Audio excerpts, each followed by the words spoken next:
Hi, everybody. I'm Mike Moran. I'm the chief strategist at Converseon, a New York-based social media consultancy.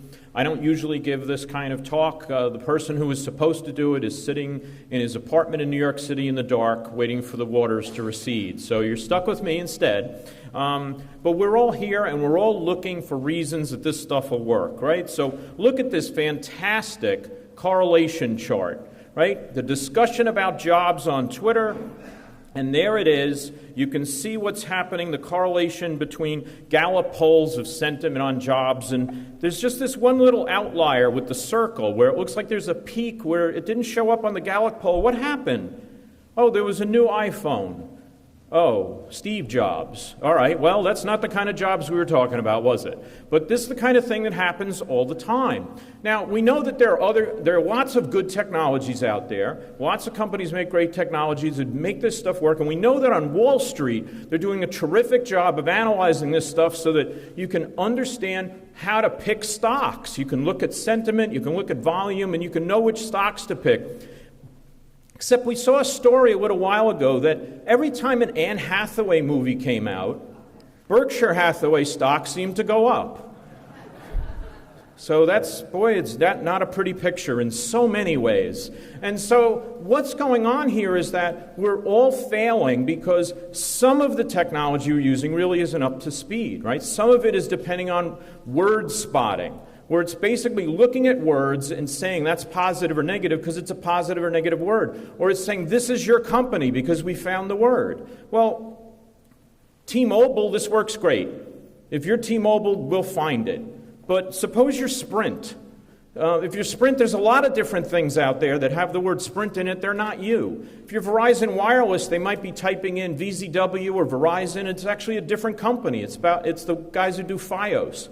So how do you actually isolate the content about your company? What if you're poor Sprint? What do? Well, you do Booleans, right? So we set Booleans up, and that way we can say, we can get rid of all this stuff about high school races and sprint cars and all that kind of stuff, right? Because we just say, well, sprint and not car, right?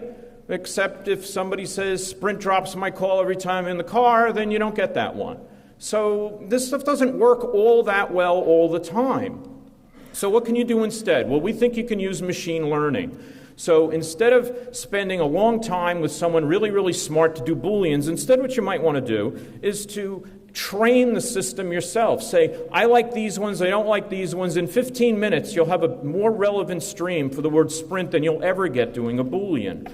And it's not just word spotting has a problem for relevance. It also has a problem for sarcasm. So we know that word spotting doesn't work for sarcasm because that's what sarcasm means. I'm using the word the opposite of what I meant. But it's even worse than that. A lot of things that have sentiment in them, they don't actually have any words that you can look at that tell you that's bad. We have a lot of context as human beings, so we know that if State Farm told me I had no flood coverage, that's something, I live in New Jersey, it's kind of close to my heart today. So if State Farm says that, then you know that that's negative, but there's no word in there that tells you it's negative. And so the word spotting algorithms miss those too.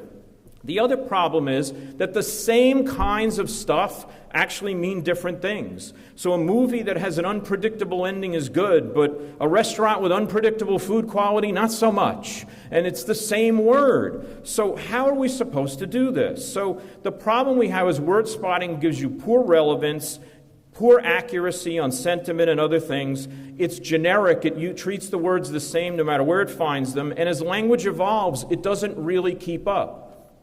And so we want to talk to you about something we have called Convey. It's an API, Application Programming Interface. That means it's really sexy. All right, maybe not. But what it does is it uses machine learning to fix a lot of these problems, and it gives you 90% or more of the accuracy of a human being. And it allows you to do things far more than what you would do for sentiment or even relevance. You can have custom classifiers for emotion, intensity, stage of the purchase cycle, and many other things. If a human being can figure it out, we can use machine learning to do it too.